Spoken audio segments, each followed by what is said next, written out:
নতুন বছরে একটা চেষ্টা থাকবে যে কি করে আরেকটু টাকা সঞ্চয় করা যায়। তো রিমো স্কুটি কিনে নাও, রিমো একটা গাড়ি কিনে নাও, সেটা আমরা সত্যি বিশ্বাস করো কিনতেই পারি। কেন কিনছি না সেটাও তোমরা জানতে পারবে। তবে আজকে আসার পরে রিমু আমাকে বলেছে রিমু আজকে রান্না করবে।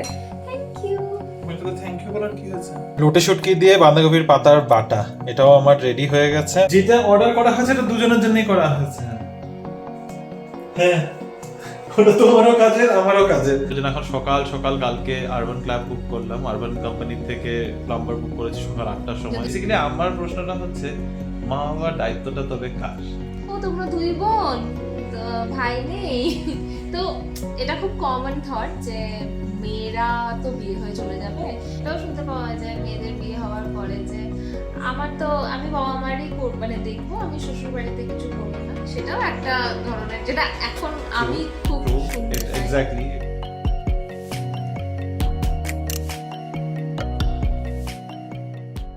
Hello BB family, good evening and welcome back to the channel. আশা করছি তোমরা সবাই খুবই ভালো আছো, আমরাও ভালোই আছি। আবারও একটা নতুন সপ্তাহে নতুন দিন শুরু হয়ে গেল। আজ হচ্ছে সোমবার, 5th অফ জানুয়ারি। দেখতে দেখতে 4টা দিন পেরিয়ে আজকে 5th day of new year. আর আজকে এই নতুন বছরের প্রথম অফিসে গেলাম। যেমনটা হয়ে থাকে নতুন বছরের ফার্স্ট ডে অফিসে গিয়ে সব নিউ ইয়ার এই কি করেছো, কিভাবে কেটেছে নিউ ইয়ার, উইকেন্ড কি করে কেটেছে, এই নিয়েই আলোচনা হয়েছে অলমোস্ট 1/3 অফ দ্য ডে বলা যেতে পারে। তারপরে বাকি সব কাজকর্ম করে এই ফিরে আসলাম বাড়িতে। আজকে যেমনটা আবার তোমাদের বলেছিলাম সোমবার থেকে খুব ট্রাফিক হতে চলেছে, এক্স্যাক্টলি তাই হয়েছে। ভালো ট্রাফিক ছিল রাস্তাঘাটে। 8:30টার সময় আমি অফিসের জন্য বেরিয়েছি আর অফিসে পৌঁছেছিও 9:15টার সময়। 1 ঘন্টা অলমোস্ট সময় লেগেছে, যেখানে জাস্ট গেল সপ্তাহে আমার 22 মিনিটের মধ্যে আমি অফিস পৌঁছেছি, 24 মিনিটে অফিস পৌঁছেছি, ভাবা যায়। এনিওয়ে, সেটা কিছু করার নেই। এটাই হচ্ছে ব্যাঙ্গালোর অ্যাজ ইউজুয়াল। যেটা লাস্ট উইক হয়েছিল সেটা হচ্ছে Bangalore in its unusual peak. Anyway, তবে এই আসা যাওয়ার মধ্যে আরও একটা ফেরবদল করেছি। আজকে ফেরার সময় বাসে করে ফিরেছি। জেনারেলি আমি অফিস থেকে ফেরার সময় কুইক রাইড ট্রাই করি, কুইক রাইড না পেলে র্যাপিডো অটো বা র্যাপিডো বাইক করে চলে আসি। আজকে ভাবলাম যে না, দেখি পাবলিক ট্রান্সপোর্ট একটু ট্রাই করে। টাকাটা সত্যি খুব কম লাগে। এই যে তোমাদের বলেছিলাম না, নতুন বছরে আরও একটা রেজলিউশন ঠিক না, রেজলিউশন বলবো না, নতুন বছরে একটা চেষ্টা থাকবে যে কি করে আরেকটু টাকা সঞ্চয় করা যায়। তো ওখানে একটা ভাবলাম চেষ্টা করে দেখি। আজকে প্রথম যখন অফিসে এসেছি বাসে করে গিয়ে দেখি মোটামুটি 1.5 ঘন্টার মতো সময় লেগে গেছে আমার বাড়িতে ঢুকতে। কিন্তু ইটস নট অ্যাজ ব্যাড। তোমরা অনেকে হয়তো এখানে বলতে পারো যে রিমো স্কুটি কিনে নাও, রিমো একটা গাড়ি কিনে নাও, সেটা আমরা সত্যি বিশ্বাস করো কিনতেই পারি। কেন কিনছি না সেটাও তোমরা জানতে পারবে। তবে একটা রিজন যেই কারণে আমি আর রিনি তো চালাতেই পারে না, সেটার কারণে ও বাদই দিলাম। আমি কেন কিনি না এটার একটা কারণ তোমাদের বলে দিই। আমি এত ট্রাফিকের মধ্যে আমার ড্রাইভ করাটা একদম পছন্দ না। অনেকে থাকে যারা ড্রাইভ করতে খুব পছন্দ করে। হ্যাঁ, আমার ভালো লাগে, লং ড্রাইভে গেলে তখন ভালো লাগে। এই ব্যাঙ্গালোরের ট্রাফিকের মধ্যে 2 হুইলার চালিয়ে যাওয়া বা গাড়ি চালিয়ে যাওয়া আমার সত্যি বিশ্বাস করে একদম ভালো লাগে না। It becomes very exhausting. তাই এর থেকে ভালো পাবলিক ট্রান্সপোর্টে বসো, কানে ইয়ারফোন লাগাও, গান শুনতে শুনতে বা একটা কোনো মুভি চালাও বা একটা ওয়েব সিরিজের কোনো একটা এপিসোড দেখতে দেখতে বাড়ি পৌঁছে যাবে।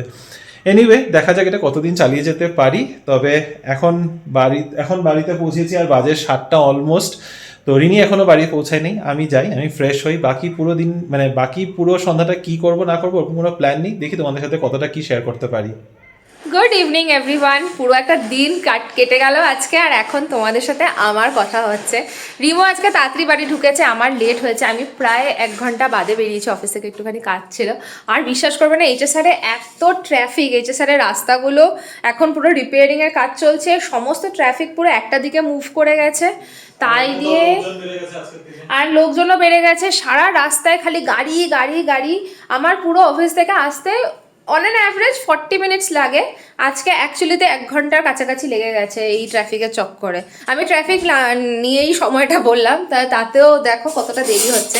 তবে আজকে আসার পরে রিমু আমাকে বলেছে রিমু আজকে রান্না করবে। Thank you. থ্যাংক ইউ বলার কি হয়েছে? আমি যেমন করি না, আজকে অনেকদিন বাদে করছে তো তাই জন্য। তাই না, রেগুলার রান্না রিমু একদম করতে পছন্দ করে না, খুব রেয়ার করে। করি না, পছন্দ করো না তুমি এখন। কারণ এখন তুমিই বললো যে তুমি আমার রেগুলার রান্না নাকি ভালো হয় না, যখন না করে যার ভালো হয়, যার মনে হয় ভালো হচ্ছে তাই সেই করুন। তো এখন রিমো কি বানাচ্ছ বলো? আমি বানাচ্ছি বাঁধাকপির তরকারি, নর্মাল বাঁধাকপি, আলু মটর দিয়ে, আর সাথে বাঁধাকপির যেগুলো বড় বড় বুড়ো বুড়ো পাতাগুলো আছে উপরে বাঁধাকপির ওই পাতা দিয়ে সাথে শুটকি। ও, পাতা দিয়ে শুটকি? হ্যাঁ, মানে পাতাটা ফেলবো না, ওয়েস্ট করবো না। বাহ, তাহলে শুটকি হচ্ছে, বাঁধাকপি তরকারি হচ্ছে, আর বাড়িতে অলরেডি মাছের ব্ল্যাক পমফ্রেট, সেটা সর্ষে বাটা দিয়ে ঝাল। মাছের সর্ষে বাটা দিয়ে ঝাল। হ্যাঁ, তো আমি বললাম ব্ল্যাক পমফ্রেটের সর্ষে বাটা ঝাল, আর মুগ ডাল দিয়ে ফুলকপি দিয়ে মুগ ডাল আছে। তো বাড়িতে রান্না করাই আছে, তার সাথে এগুলো অ্যাডেড। তো চলো আমি একটু যাই এখন ওয়াক করতে, 7:30 বাজে, একটুখানি ওয়াক করে আসি। আজকে টাইম আছে, রিমো যখন যেহেতু কিচেনটা নিয়েই নিয়েছে, তা আমার একটু সময় হয়েই গেল। বাইরে একটু হাঁটাহাঁটি করে আসি। ঠান্ডা এখন একটু একটু আছে, তবে অতটা ঠান্ডা কিন্তু আর নেই, বেশ আরাম প্রিয় এখন ওয়েদার। এখানে দুপদ রান্না আমার হয়ে গেছে, ভাত ডান, বাঁধাকপিও নেমে গেছে। এবার যেটা করব ওটা হচ্ছে বাঁধাকপির পাতা দিয়ে শুটকি, ওটা যেন গ্যাস গরম মানে গ্যাসের উপরে কড়াই গরম করছি, এখানে বাটাটা করে নিয়েছি। বাঁধাকপির পাতাগুলো যেগুলো বড় বড় উপরে মোটা মোটা পাতা থাকে ওগুলোকে সেদ্ধ করে পেস্ট করে নিয়েছি। এটার মধ্যে তার সাথে দিয়েছি রসুন, কাঁচা লঙ্কা আর লোটে শুটকিটাকে সেদ্ধ করে একসাথে সবকটাকে ব্লেন্ড করে নিয়েছি একটু নুন দিয়ে। তো এখন এটাকে এখানে কড়াইয়ের মধ্যে যাবে, তেল যাবে, তার সাথে ফোড়নে দেবো একটুখানি কুচি পেঁয়াজ। তো দাঁড়াও, পেঁয়াজটাকে এখন খুলতে হবে, পেঁয়াজটা খুলে নিই। চপারের মধ্যে আমি এখানে দুটো মিডিয়াম সাইজের পেঁয়াজ যে একদম ভালো করে চপ করে নিয়েছি। এটা লাগবে না, এটা আদাটা আমার এক্সট্রা হয়ে গেছে, এটাকে ইগনোর করে দিও। তো এখানে পেঁয়াজ কুচি আছে, এখানে বাটা রয়েছে, এবার সরষের তেল পড়বে, তো তেলটাও দিয়ে দিচ্ছি। আজকাল আমরা এই তেলটা ইউজ করছি সিম্পলি বেটারের কোল্ড প্রেসড মাস্টার্ড অয়েল। তো এখানে তেলটা দিয়ে তেলটা গরম হয়ে গেলে পেঁয়াজটা আগে ভেজে নেব, তারপর এটা দিয়ে নাড়িয়ে নেব। লোটে শুটকি দিয়ে বাঁধাকপির পাতার বাটা, এটাও আমার রেডি হয়ে গেছে, সব রান্না ডান। এবার রিনিয়ার আমি একটু যাব নিচে। কেন কেন কি তুমি আনো নাই? তুমি হাঁটতে গেছো আর তুমি ইয়েগুলো আনতে, প্যাকেটগুলো ভুলে গেছো। কি প্যাকেট? অ্যামাজনের প্যাকেট। চলো, ফালতু কথা খালি। বেসিক্যালি গতকাল অ্যামাজন থেকে দুটো জিনিস অর্ডার করেছিলাম, ওগুলো এসেছে, আর রিনি আর আমি দুজনেই ভুলে গেছি ঘরে ঢোকার সময় এটা নিয়ে আসতে, খেয়াল ছিল না। আমরা তো বাড়িতে থাকি না। হ্যাঁ, আমি কি বলে দিই, যেটা অর্ডার করা হয়েছে এটা দুজনের জন্যই করা হয়েছে। হ্যাঁ, ওটা তোমারও কাজের আমারও কাজের। সো ইটস নট লাইক আমি নিজের পার্সোনাল শপিং করেছি, আমার ছুটি কই। তো ওইটাই আনতে নিচে যাচ্ছি, আর কিছুই না। সোয়েটার পরতে হবে, মানে গায়ে কিছু দিতে হবে, এমন কিছু ঠান্ডা লাগছে তো না। আচ্ছা, চটিটা খুঁজে নিই, তারপরে যাই নিচে নিয়ে আসি। নিচের থেকে তো যা যা জিনিস আনার ছিল সব এনে নিয়েছি, পরে তোমাদেরকে আস্তে আস্তে সবই দেখাবো। আর এই যে ডিনার প্লেট প্রচুর কালারফুল, দেখো অনেক কিছু রয়েছে, আর সাথে দুটো এডিশনও হয়েছে, বাঁধাকপি প্লাস বাঁধাকপি আর শুটকি। তো রিমো বানিয়েছে শুটকি না, মানে বেসিক্যালি বাঁধাকপি দিয়ে শুটকি, মানে বাঁধাকপি পাতাগুলো ফেলতে ইচ্ছা করে না, ভালো তাই জন্য। চলো এখন খেয়ে নি, আর মোটামুটি 9:30-টার আগেই খেতে বসছি, তাই উই আর হ্যাপি। খাওয়া দাওয়া করে উঠে রাত বেরাতে আরো একটা সমস্যার সম্মুখীন হতে হলো। হঠাৎ করে আমাদের যে বাইরে ওয়াশ বেসিনটা আছে সেটা ব্লক হয়ে গেছে, মানে ব্লকেজের জন্য জলই যাচ্ছে না, কিছুতেই যাচ্ছে না। মানে দুদিন না, বেশ কিছুদিন ধরে ব্লক লাগছিল, জলটা স্লো যাচ্ছিল, আমরা স্লো যাচ্ছিল, সব দিয়েছি, খোঁচাখুচি করেছি। মানে যে স্লো যাচ্ছে তখনই আমরা কিন্তু ক্লিয়ার করার জন্য ড্রেনেজ ঢেলেছি, প্রায় অলমোস্ট 3 প্যাকেট ড্রেনেজ চলে গেছে তার পিছনে। কিন্তু এখন এমন হয় যে জল যাচ্ছেই না, কিসের জন্য কি আটকা পড়েছে ভগবান জানে। যাই হোক, ওটার জন্য এখন সকাল সকাল কালকে আরবান ক্ল্যাব বুক করলাম, আরবান কোম্পানি থেকে প্লাম্বার বুক করেছি সকাল 8টার সময়। যদি সকাল 8টায় আসে তাহলে সুবিধা হয়, নাহলে একটুখানি আমার দেরি করে বেরোতে লাগবে, আর কিছু করার নেই। মানে ওইটাই করতে হবে, একটুখানি মানে দেরি করে বেরোবো। তবে আজকে তোমাদের কমেন্ট নিয়ে বসছি না, আজকে অন্য একটা বিষয় নিয়ে ভাবলাম একটু আলোচনা করি। তোমরা যারা ফেসবুকে রয়েছো, ফেসবুক ঘাটো, তারা সবাই হয়তো দেখেছো, আমিও আজকে দুপুরবেলার থেকে হঠাৎ করে আমার ফেসবুকের মধ্যে প্রচুর একটাই নিউজ এসেই যাচ্ছে, সেটা হলো দেবলীনা নন্দী নিয়ে। প্রথম কথা, দেবলীনা নন্দীকে আমি চিনতাম না, আমি চিনেছি আমাদের বিয়ের পর, কারণ আমাদের বিয়ের ভিডিওতে একটা দেবলীনার একটা গান ছিল। হ্যাঁ, দেবলীনার গান শুনেছি, কিন্তু ওর নাম জানতাম না। তারপরে আমাদের বিয়ের ভিডিওতে ওর একটা গান আমাদের ভিডিওতে থাকার জন্য, সেটাতে পরে আমরা কপিরাইটও পাই, যদিও যে কোনো গানে কপিরাইট পাবো, বড় সেলিব্রিটি হয়ে গেছে তারপরে। কিন্তু তো দেবলীনার কে নিয়ে ওই ঘটনাটা হয়তো তোমরা অনেকেই দেখেছো, ওর কি ব্যাপার নিয়েও আলোচনা করেছে। তো ওর ও কি আলোচনা করেছে সেটা নিয়ে মন্তব্য করছি না, ও কি পরিস্থিতিতে আছে বাস এটাই প্রে করবো যেন তাড়াতাড়ি তাড়াতাড়ি সুস্থ সুস্থ হয়ে ওঠে, আর যেই মানসিক যাতনা দিয়ে ও যাচ্ছে সেগুলো যেন ও ডিল করার মতো সাহস পায়। তবে মেইন যেটা ও একটা কথা যেটা তুলেছে, আমার মনে হলো সেই টপিকটা ভীষণ রেলেভেন্ট আজকের ডেটে। সেই টপিক নিয়েও যে মানে একটা আলোচনা হতে পারে, সেটাই আমার মনে হলো একটা সত্যি হ্যাঁ, আজ থেকে 10 বছর আগে হলেও স্টিল ভাবার মতো ব্যাপার ছিল, কিন্তু 2026 এ দাঁড়িয়ে স্পেশালি যেখানে দেবলিনার হাজবেন্ড নাকি পাইলট, তো শিক্ষিত family and all that. I don't think শিক্ষার এগুলোর সাথে কোনো সম্পর্ক আছে। তো মানুষের এনিওয়েজ আমরা আই থিঙ্ক মানসিকতার আমরা সম্পর্ক অনেক আছে। ঘুরিয়ে ঘুরিয়ে কথাটা বলছি, মুদ্রা কথায় আসি। কথাটা মেইন যেটা টপিকটা হচ্ছে যে দেবলিনার ওর মায়ের সাথে যে এত ভালো একটা সম্পর্ক আছে, ওর মার দেখাশোনা করে, মার জন্য খেয়াল করে, মার জন্য অনেক কিছু ভাবনা চিন্তা করে, সেটা ওর শ্বশুরবাড়িতে নাকি পছন্দ না। তো বেসিক্যালি আমার প্রশ্নটা হচ্ছে, মা বাবার দায়িত্বটা তবে কার?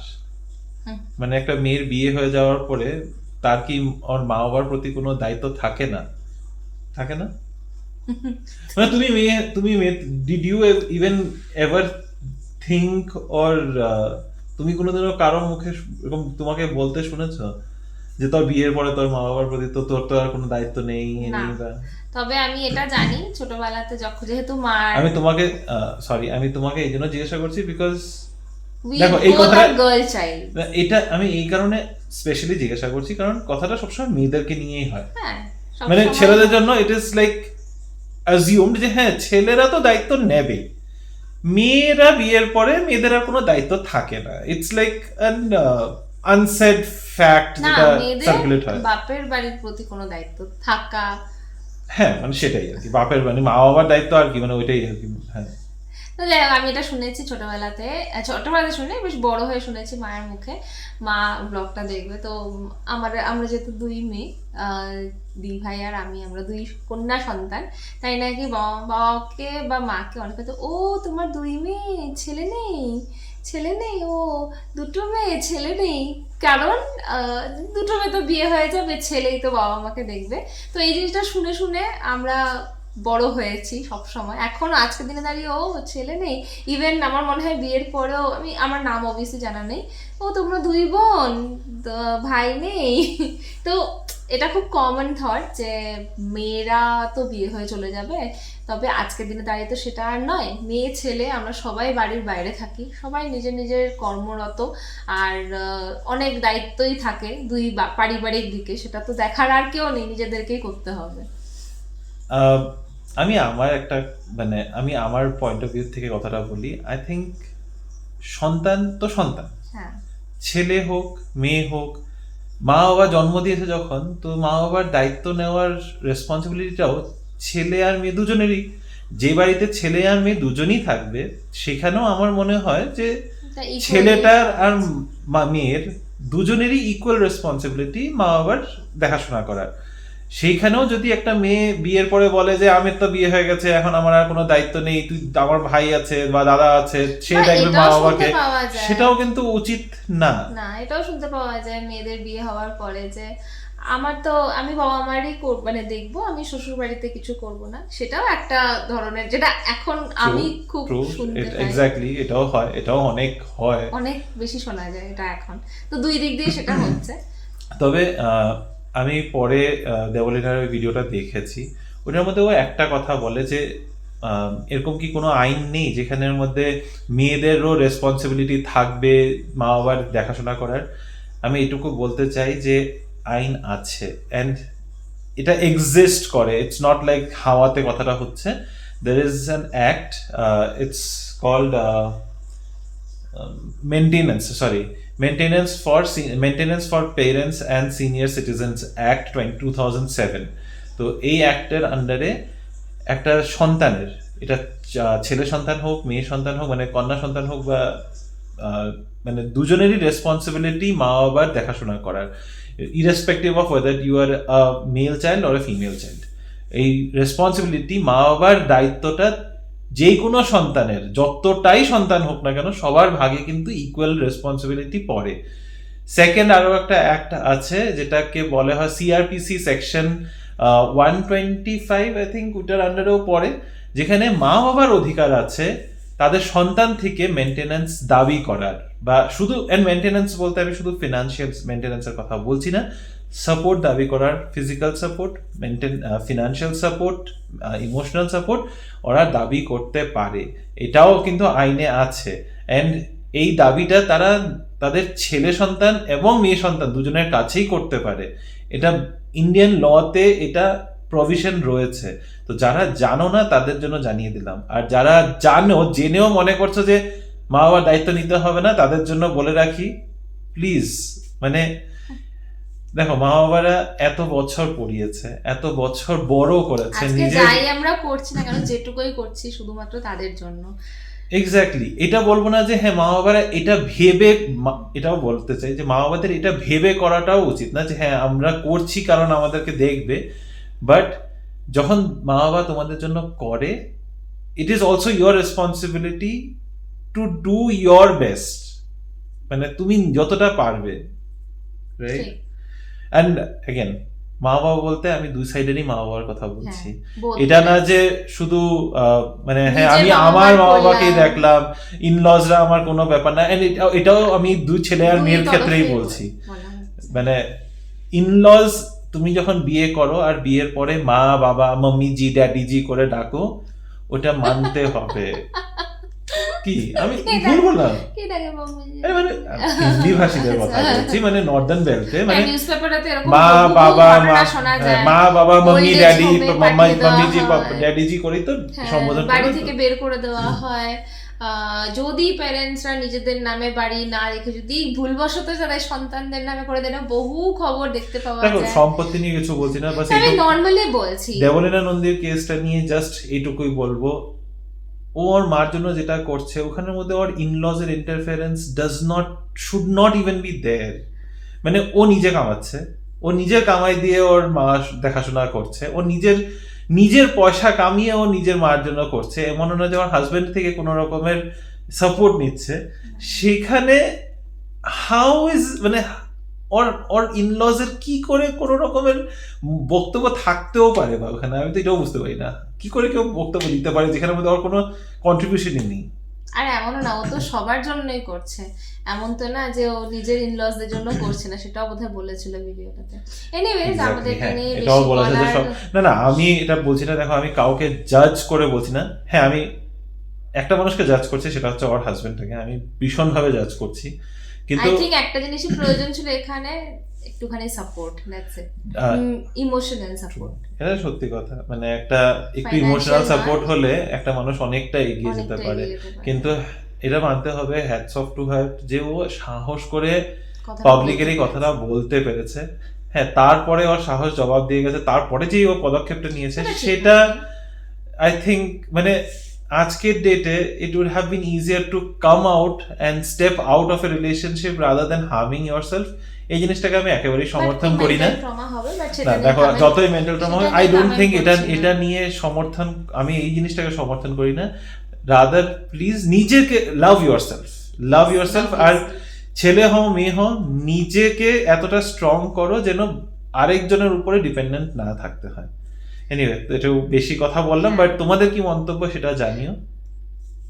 আজকের এই ভিডিওটাকে এখানে শেষ করছি, একটু বেশি স্ট্রং ওয়ার্ডের হয়ে গেছে, কিন্তু আজকে আমি যখনই মানে দুপুরের পর থেকে ফেসবুক খুললে আমি একটাই জিনিস দেখছি, তাই ভাবলাম তোমাদের সামনে এই কথাটা তুলে ধরি, তোমাদেরও কি বক্তব্য সেটা আমরাও জানতে চাই। আমরা আমাদের পয়েন্ট অফ ভিউ শেয়ার করলাম, অ্যান্ড উইথ দ্যাট আজকের ভিডিওটাকে এখানে শেষ করছি। যদি কিছু ভালো লেগে থাকে please do like, share, comment and subscribe to our channel. তোমাদের মতামতটা জানিও, অপেক্ষায় থাকবো। দেখা হবে কাল আবারও একটা নতুন দিন, নতুন ব্লগ, নতুন কিছু গল্প নিয়ে। Till then stay safe and bye bye, good night.